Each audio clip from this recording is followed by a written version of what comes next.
I'm going to help you get an insane amount of resources in Dune Awakening, so much you might be shocked. Whether that's insane amounts of water, insane amounts of aluminum, insane amounts of jasmium crystal, insane amounts of everything, I got you covered. You need to specifically make sure you're upgrading your Cutteray, and that's because each Cutteray will actually mine you more resources of stuff that you're already mining. If we're using the Mark II Cutteray, we're getting 72 copper per rock and 72 granite. Mark III, we're getting 104 copper and granite, and the Mark IV, we're getting 136. Between the Mark II and the Mark IV, we're getting basically double the amount of resources. So you need to make sure you're upgrading your Cutterays like first thing once you unlock a new resource. It's going to help gather way more resources. Now the same goes for your Buggy, specifically to increase the overall efficiency of your Buggy and make it way better.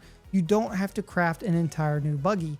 If you look at this, we're using the Mark III Buggy, but we're using the Mark V Buggy storage and the Mark V Buggy Cutteray. So if you find one of these upgraded components, or can simply make them like we did, we're still using all of the Mark III parts without having to spend all of the Duraluminum to make the Mark V stuff, but still getting all of the efficiency and storage by upgrading the other two parts to Mark V. So having your Cutteray upgraded, whether you need it or not, and also having your Buggy Cutteray and storage upgraded, whether you need it or not, mine more efficiently and stack a ton of resources every single farming trip. War Thunder is a free-to-play military action game with land, sea, and air vehicles that you fight in the craziest battles and locations across the world. War Thunder completely has some of the most intense and crazy battles, honestly, that I've ever played from any vehicle battle game like this. Keep in mind, again, it's literally free to play. War Thunder is immersive and puts you in real massive multiplayer battles where you can customize your vehicles and create your own unique playstyle by upgrading to the perfect vehicle for you. With all kinds of crazy equipment you can use like guided missiles and thermal vision. In the new Hornet Sting update, there have been tons of graphical enhancements to make everything look even more authentic and real, and even two amazing new vehicles. The top tier fighters, the Su-30 and the Fa-18, are completely new. Click the link in the description below where you can play for free on PC, PlayStation, and Xbox by using the link in the description. All new players and players who haven't played War Thunder for half a year or more get some pretty insane bonuses. You can also download War Thunder Mobile and play for free on iOS and Android by using the link in the description. Thank you, War Thunder, for sponsoring today's video. Now, the same goes for your Ornithopter. If you decide to just mine in your Ornithopter, you also want to make sure early on, especially while you're in Haga Basin, that you're using the Ornithopter storage. You can research the Ornithopter storage. You can see it only holds 500. But again, this allows us to hold a decent amount more resources if we decide we want to farm specifically while we're driving around in the Ornithopter. Without this, you can only carry the materials that you can carry on your person. By the time you start mining things like Erythrite or aluminum, for instance, you can only hold a very small amount. So being able to have a vehicle with storage on it is absolutely critical. Now, specifically as you progress the game, the best spots to get resources are really for copper as you're starting the game, building your base right here near this Imperial testing station. There's a ton of copper right here as well as salvaged metal. This is the best really starting spot for getting resources early in the game. Once you progress through Eastern and Western Vermilius, you can build over here where there are a ton of different iron and copper nodes, as well as this wreck for armor and gear parts, but also the ironworks right here for complex machinery, and a bunch of water plants and even some flower sand over here. Now the same goes for this area in the top left. There are a ton of iron and copper nodes over here as well, with also a decent amount of plants and access again to the testing station right here, as well as the wreck here for armor and gear parts. Now you can see our base is located right here in Jabal Al Gharb, and that's because, in my opinion, this is one of the best base locations, because once you move up to carbon ore to start making steel, you'll then be able to get it pretty much most places in this area. But if you put your base right over here in Western Vermilius, you can run right down here and farm up a ton of carbon ore for free. There's carbon ore all outside of this base, all down this ridgeline. You can see all the carbon ore all behind this base, and it's littered throughout this entire area. So especially if you have a Buggy, you can mine a ton of carbon ore very quickly, get your steel up and running, and build a ton of steel stuff pretty fast out of the gate with this base location. For aluminum ingots, this is where again the Buggy is going to be extremely helpful. There's an ideal route for aluminum ingots that is by far, I think, the best in this game, and that is basically taking your Buggy and running it right here into the Mesa Terral area. And coming up this little gap, you'll be able to get a ton of aluminum ore easy, especially again if you have the upgraded Cutteray and the upgraded storage for your Buggy. You'll be able to run this basic route coming either over here either coming this way or going that way to get a ton of aluminum easy. Keep in mind, you can also just bring the buggy right up here and again, mine more iron and copper ore. Once you upgrade the parts, you can easily carry 5,000 iron ore from this spot and only have to go back like once every couple days to remine more. Now that aluminum ore path will get you stacked on aluminum ore for aluminum ingots out of your mind. Once you get to duraluminum ingots, that's where you're going to require a lot of aluminum ingots and jasmium crystal to then craft the duraluminum ingots. So you need to mine a lot of aluminum, which we just showed you how to completely max out on, as well as get a ton of jasmium crystals. And you can actually get these in a very efficient way. Again, that's using your Scout Ornithopter specifically with storage on it, because otherwise you'll only be able to hold like 200 rocks. And that is absolutely terrible. You need to make sure you're coming back with at least, if you put the storage on your Ornithopter, even the beginning one, you'll be able to hold around 700 or 800. And those jasmium crystals will be mined via these small little circular pockets like this with the green puddles in the middle and the 3 rocks in the middle that you can mine. There's a couple important efficiency tips here. You absolutely need to have your radiation suit. This is going to give you radiation mitigation by 90%, which will help you survive for a little amount of time in the Sheol radiation. Your radiation meter within Sheol can actually be seen at the bottom left, and as it ticks up, the farther it gets, the closer you essentially get to death. Now, once it gets all the way full over time, eventually it will just straight up and kill you. And if your Ornithopter or whatever just happens to land in the sand, well, it's goodbye because the worm is totally going to eat it. So if you're not paying attention, it's super easy to die. So if you go over there without a radiation suit, trust me, you're dead. Also, another thing you really need is you need to come over here to the Udum area. Those plant icons are going to be where you click on and harvest agave seeds. Agave seeds specifically allow you to craft these iodine pills,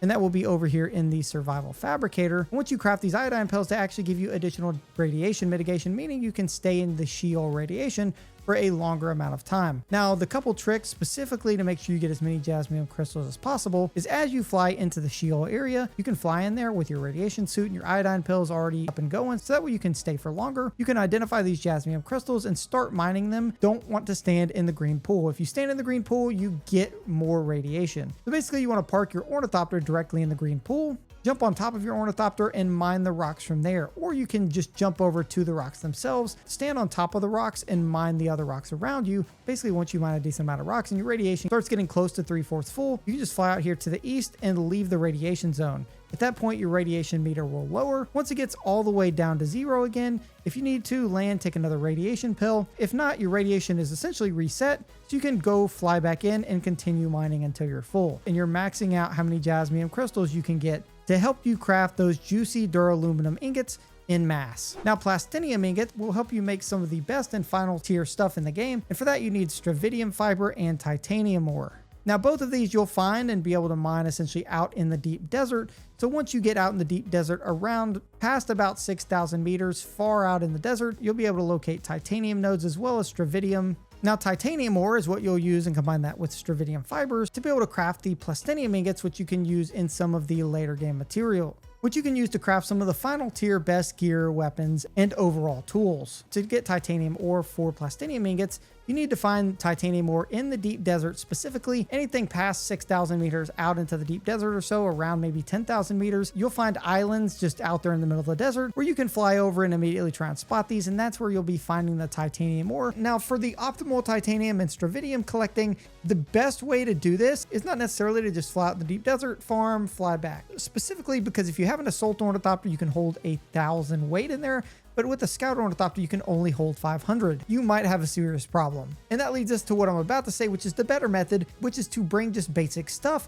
build you a small base on one of the islands over there that contain titanium or stravidium, and then use that as a forward operating base, or if you want to use your Assault Ornithopter or your Scout Ornithopter to basically park it, have a safe spot where you can be, just walk right outside of your base and farm, and then bring it back and store everything there, and then transport it all later. Plus, it lets you stay on the island deep in the desert, hop to other islands for different materials, and gather a bunch of stuff quickly versus flying back over and over and over all the way back to the main map. Now, when it comes to a bunch of other resources, specifically 2 that you'll be finding that you need in the small chemical refinery over and over and over again, silicone blocks and cobalt paste. Silicone blocks will be mined from flower sand, which you'll want to use your static compactor or industrial static compactor for. Flower sand will essentially look like a heat spot on the ground, which you can find a lot around Eastern Vermilius Gap, right around the main island, or even over here around Eastern Vermilius Gap. Essentially just like a spice plume on the ground, once you spot these, you'll be able to use your static compactor, shoot it into the ground, whether it's spice or flower sand.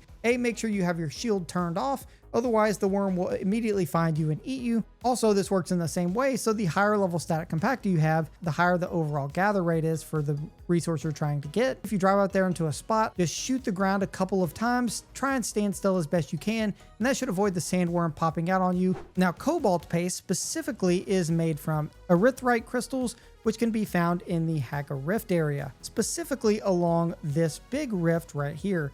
You actually notice that there are these icons that look sort of like little, I guess, houses or shops or baskets or something that say mineral extraction facility.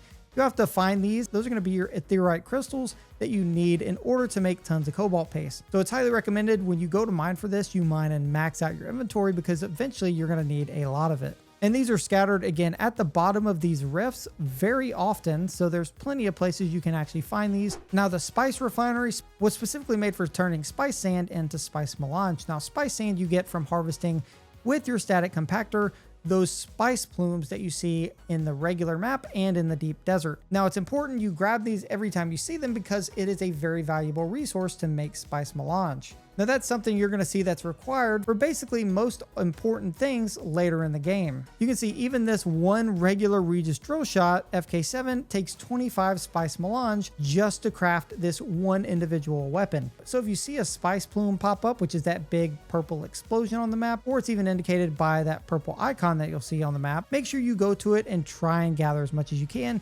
because later in the game, you're really going to need it. One tip to make collecting spice easily: if you're on a sand bike, you're just going to have to roll up to it and farm it, and then as soon as a worm may be about to breach, you're going to have to get away from it as quick as you can. If you're in an Ornithopter though, the worm, 99% of the time, the worm just straight up breaches from away from you, so you have plenty of time to farm and get back in your Ornithopter and fly away. There's two ways you can do this the best. Ideally, you can use your static compactor and shoot 1, 2, or 3 spots in the sand, collect them, and then continue to do that so you least disturb the worm. Or you can take the approach that I like to do, which is just firing off a ton of static compactor shots, collecting all the piles of sand in one big group. You'll have all the piles of sand on the ground waiting to be collected. Once you fly up in the air and the worm bypasses you, you can just land on the ground and pick them all up. And I just think that way is a little bit quicker, but by all means, do what you're comfortable with.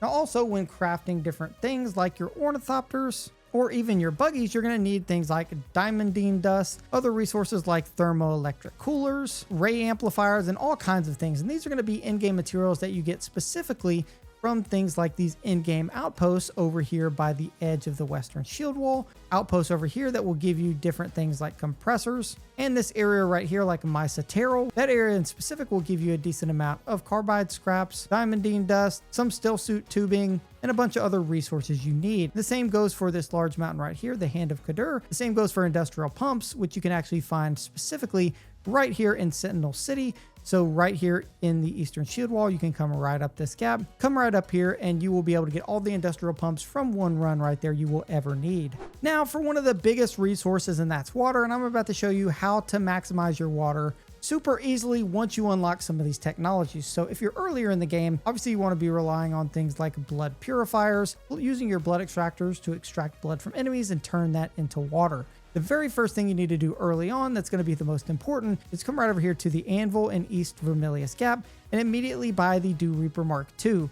This is going to let you then be able to harvest plants at night. You also get a quest, or you can simply come in here and research the leader John early. That way you can store water in your leader John and walk around with it. You want to find a base spot that gives you a ton of flowers. Again, we farm these flowers every day, but if people want to come in here sometimes when we're offline, we always leave the public door open because it's separated from our base, meaning people can come in here and farm the flowers exactly like we can, so we're not totally blocking off a resource. As you unlock the better Dew Reapers, you're able to essentially fill up bigger leader johns, fill up a ton of water, and for instance, this water field gives us 50 to 60,000 water every time we harvest it. Again, what we did to make this the most efficient, at first we got Dew Reapers and a bunch of smaller leader johns, so that way we could walk around, fill up a ton of leader johns, deposit all the water into our cisterns. That way we could farm all of this stuff and get the max amount of water. Now, once we were able to research the industrial Dude Scythe, the Dude Scythe, as you can see, has a 14.1 area rating, The Dew Reaper 2 has a 1.6 area rating, so you're able to gather